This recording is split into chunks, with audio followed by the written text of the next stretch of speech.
viewers, for my latest short interview, I'm privileged to have ex-Muslim and authoress Yasmine Mohammed. How are you, Yasmine? Hello, John. Thank you so much for having me. Oh, it's my pleasure, honestly, because I've heard something of your horrifying story of your upbringing. And I'd like you to, if you would be so kind, to give our viewers a little pocket account now. Would you do that, please? Sure. Yeah, of course. So I grew up in Canada in an Egyptian family. My mother was the second wife to a man. And when I say second wife, I mean second concurrent wife. So Islamically, a man can have up to 4 wives. So my mom was wife number 2. Her and my dad recently had divorced, and so she had 3 children. And so his first wife lived upstairs, and because my mom already had 3 children and she was like the second wife, she lived in the basement. So that's where we all lived. And it was a very religious upbringing. So we were forced to memorize the Quran. We were forced to pray 5 times a day. You know, we'd have to get up before sunrise for prayer and stay up until after sunset for another prayer. And so I lived like that, and we went to Islamic schools, and in Islamic school I had to wear hijab, which means that everything was covered but my face and hands. And I was the kind of person who always questioned, who always asked questions. And so my family felt that I needed to marry somebody, or they needed to marry me off to somebody who was strong enough to control me. And so they married me off to a member of Al-Qaeda named Asaam Marzouk. And I had a daughter with him.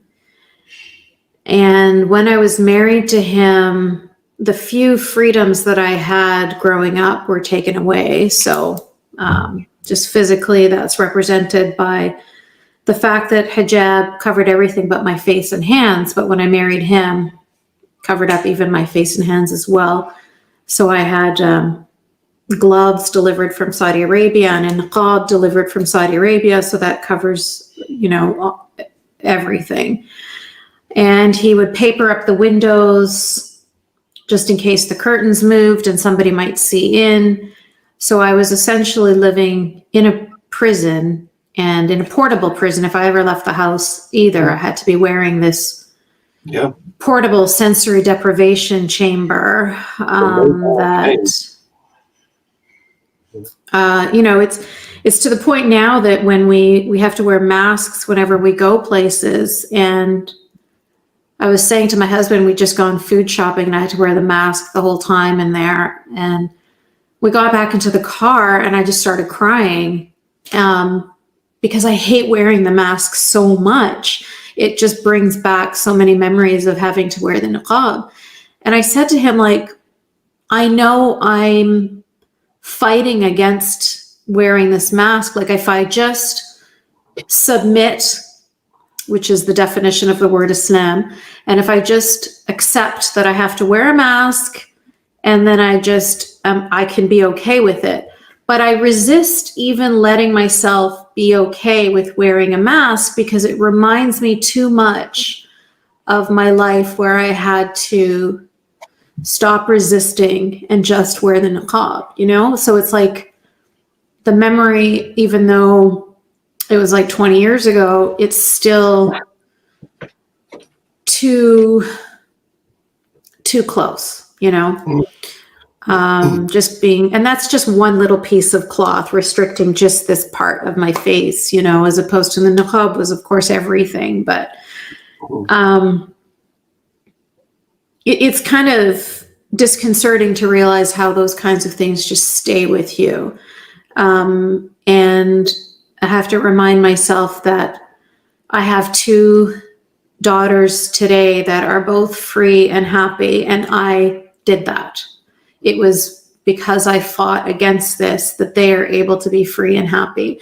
And so I have to constantly, when I get so upset over the fact that I will never be free of the trauma and the chains, I can just think about how my daughters are free. And in fact, that's even more valuable to me than me being free. So I've stopped the cycle.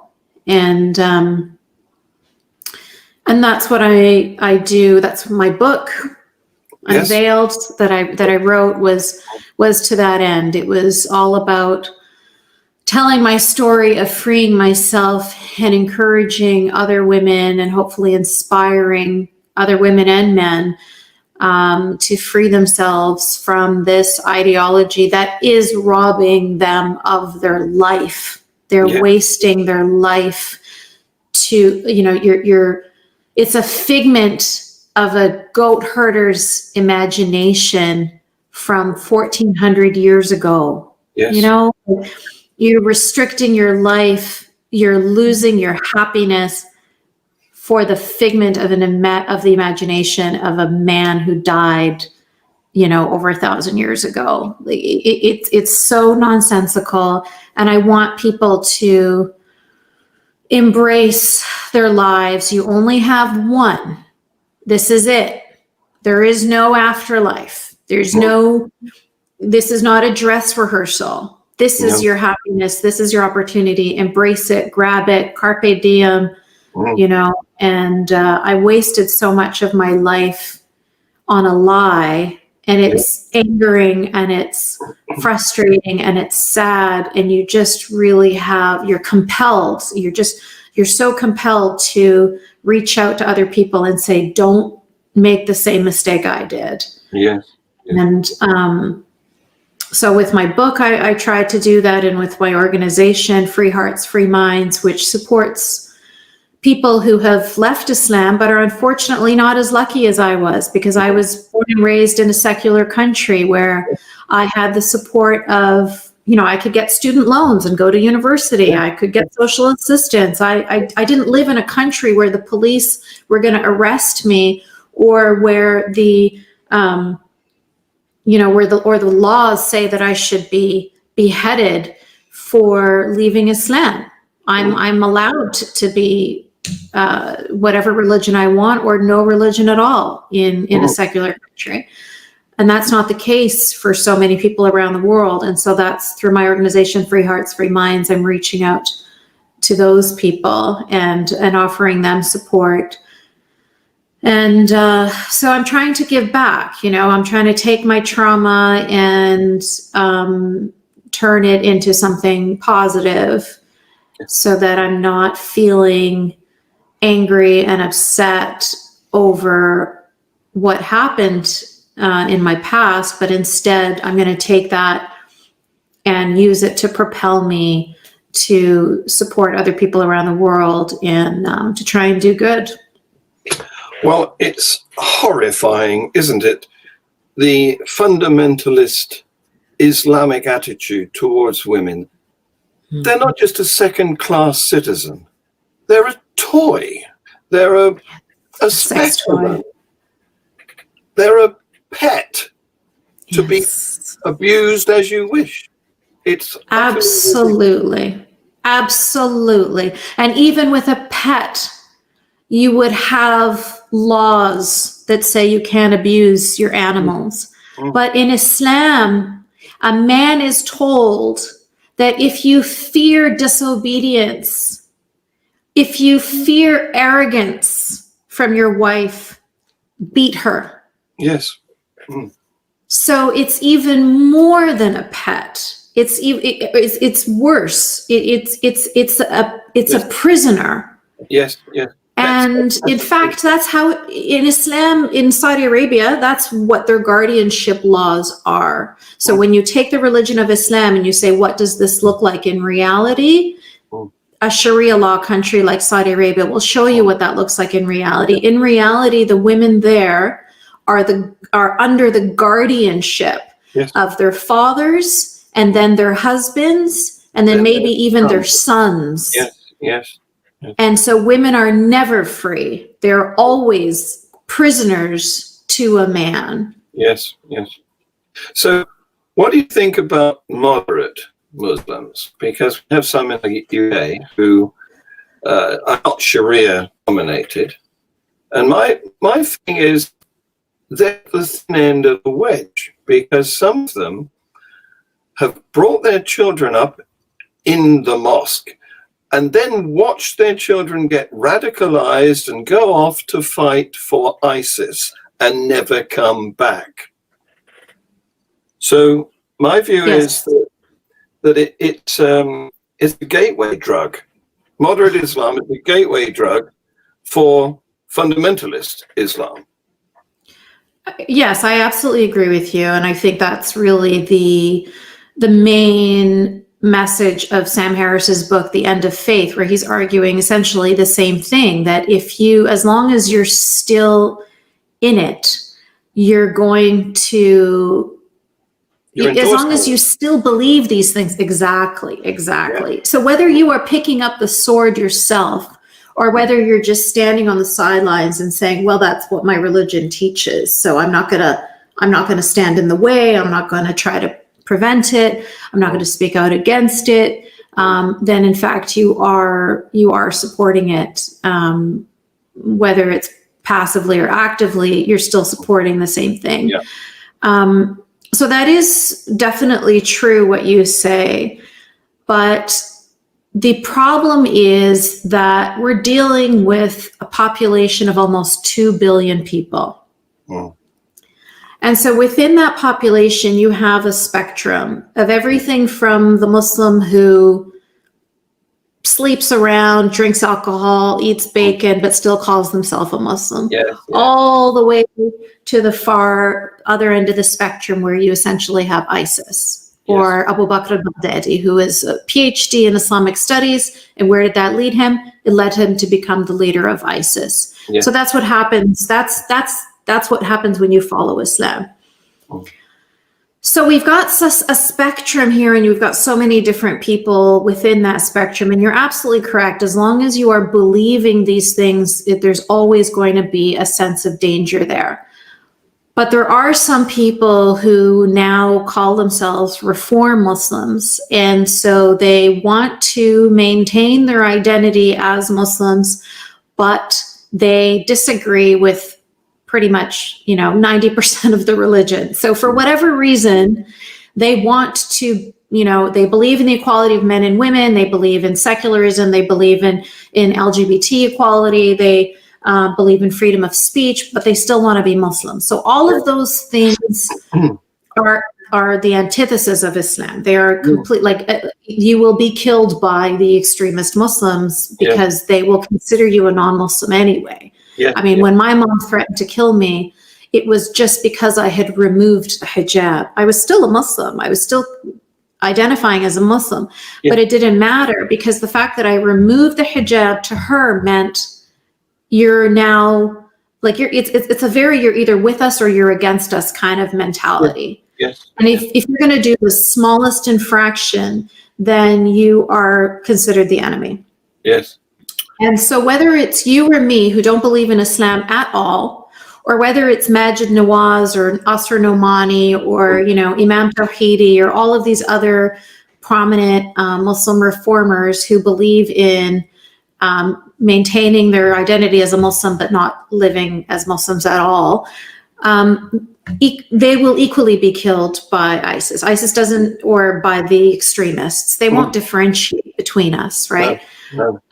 But I do believe that we need to work with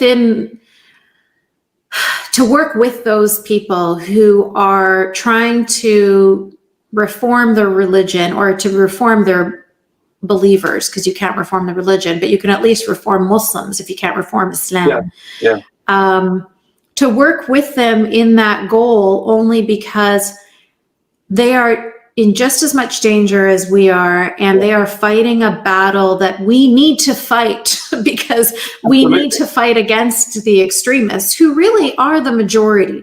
People like to say, oh, they're just a small minority. But if you look at statistics, as you mentioned, and the statistics are there's tons of Pew Research out there that shows you that the vast majority of Muslims do have these archaic, barbaric ideas, and whether they actively act on them or not is a separate issue. But, you know, the fact that they harbor these beliefs is something that we need to fight against. You know, we need to fight those bad ideas with good ideas. Obviously, we're not going to, when I say fight against, I don't mean actively like, No.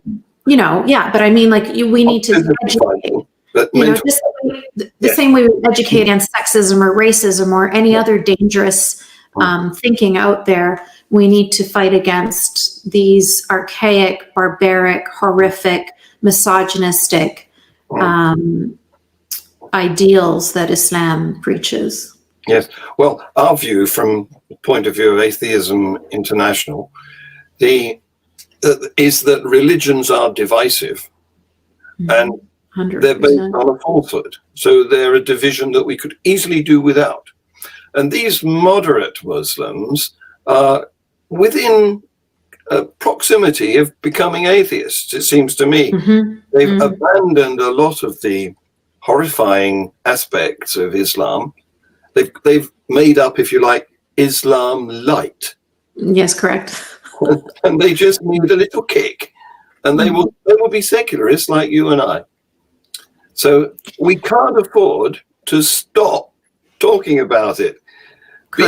Being muzzled is not the way forward, even though the terrorists are trying to frighten us into not speaking up, which brings me to today's news. Would you like to respond to the barbaric decapitation of a woman in Nice by a man who called out Allahu Akbar?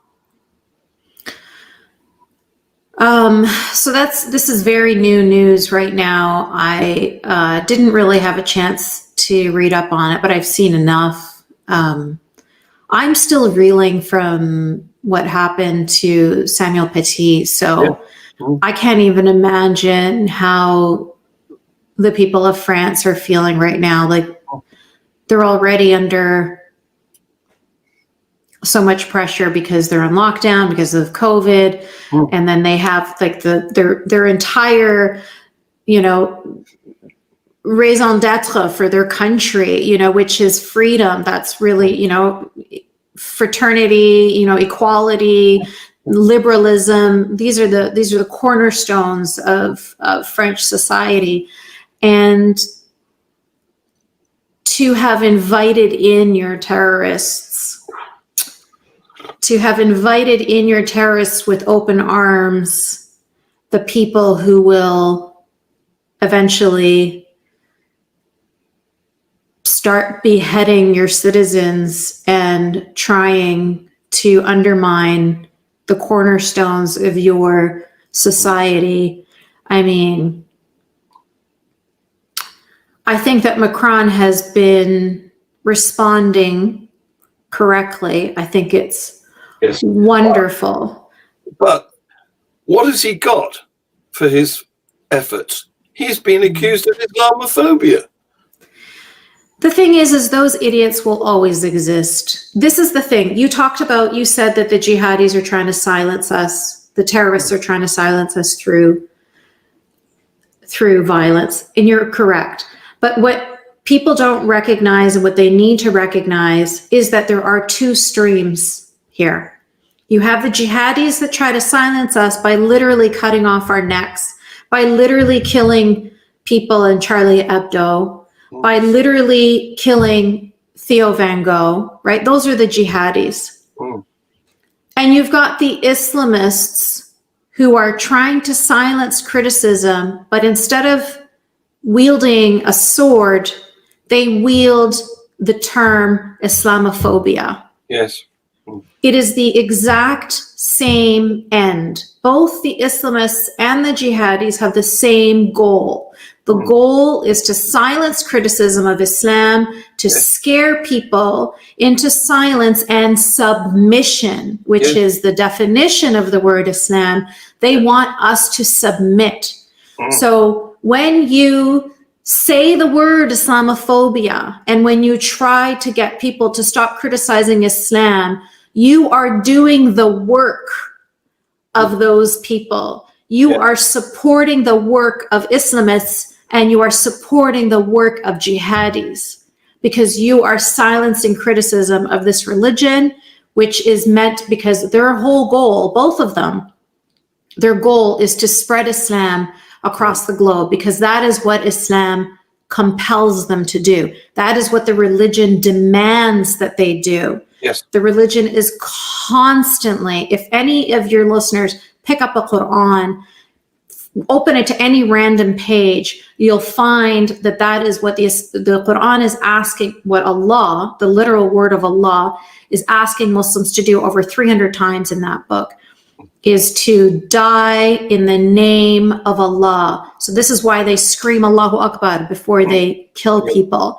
And they're trying to show, I am doing this for you, Allah. You know, this is for you. And this, you know, that disgusting, I don't even want to call him a human being, that thing that behead Samuel Paty, a teenager. Yes. Okay, so you can just imagine how much indoctrination, how deep it is that somebody would do that at the age of 18. Took pictures.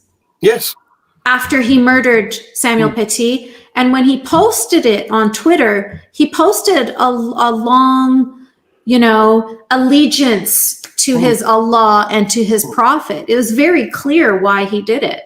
It's very clear that this is all coming from that ideology. It's all coming from that indoctrination. Yes. And it's very scary to be someone not only in France, but it should be scary to anybody in the Western world. Because people in the Islamic world, in Muslim majority countries, for like 40 or 50 years, they have been scared into submission by these extremists. Yes. And they have been giving their freedoms away happily because they're so scared of these extremists. And this is why when you look at pictures of Egypt or Libya or Afghanistan or Iran or any country in that region, look at the pictures in the 60s and 70s, and you'll see free people. You'll see women without hijab. You'll see cinemas, and you'll see universities. You'll see all sorts of women going to school. And then you see the regression happening in those past 40, 50 years. And that happened because the extremists became empowered. They empowered, first of all, with the Islamic Revolution in Iran. And then they became empowered with what happened with the Mujahideen in fighting against Russia and getting the support from the CIA and Bin Laden and 9/11 and all of this stuff just made them feel so powerful that they kept on expanding and expanding and expanding, and they expanded into the West. And now, when will people push back? Because nobody in the Islamic world was able to push back against them. So now they're here in the West. And so it is time to finally make them submit instead of continually submitting to their demands. Yes, yes. Well, Persia wasn't perfect, but when it became Iran, it got a lot worse. Oh my goodness. Yes, And of course. I'm happy to be able to tell you that northern Nigeria, which is a Sharia area, we are fighting to release 3 victims of the bogus crime of blasphemy, one of whom has been sentenced to death, another of whom is, I think, 11 years old, or maybe 13, and he's been sentenced to 10 years of hard labor. So we are engaged in that fight, and we have a GoFundMe, which I'll put underneath this video, for people to make donations. So we have to pay our lawyers. So please help with that. Now, Mm. I could talk to you for hours, Yasmine, and I do want to have a quick word with you after. I mean, I know you've got another interview in a minute, but after I've ceased this interview, I want to have a quick private word with you about a project that I'm doing that I'd like to get you involved in. Great. Yes, you've been fantastic.